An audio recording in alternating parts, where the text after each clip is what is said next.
বুধবার সকাল থেকেই চলছে ওকালতনামায় চাকরিহারাদের সই সংগ্রহের কাজ। চাকরিতে স্বচ্ছতা আনার দাবিতে লাগাতার আওয়াজ তুলেছেন চাকরিহারারা। ঘর বাড়ি ভুলে রোদ ঝড় জল বৃষ্টি মাথায় নিয়েই দিনের পর দিন কেটেছে রাজপথে।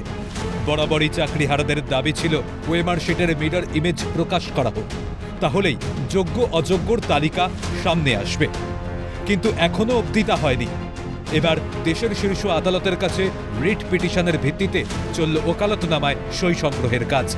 শিয়ালদা দক্ষিণ শাখার রেল স্টেশনের সামনে বসে চলছে সেই কাজ। দূর দূরান্ত থেকে এসে চাকরিহারারা সেই ওকালতনামায় সই করেছেন।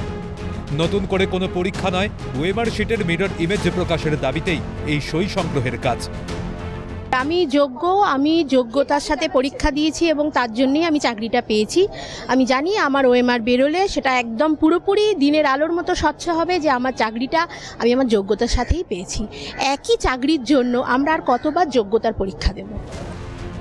পুনরায় পরীক্ষা দিতে নারাজ চাকরিহারারা, তাই সুপ্রিম কোর্টের রিট পিটিশনের ভিত্তিতে চলছে সই সংগ্রহের কাজ। অবিলম্বে যোগ্যদের চাকরি ফিরিয়ে দেওয়া হোক দাবিতে অনড় চাকরিহারারা। এক এক করে পার হচ্ছে দিন, ততই তীব্র হচ্ছে ন্যায়ের দাবি। কিন্তু কবে ফিরবেন স্কুলে, কবে নিশ্চিত হবে চাকরিহারাদের ভবিষ্যৎ?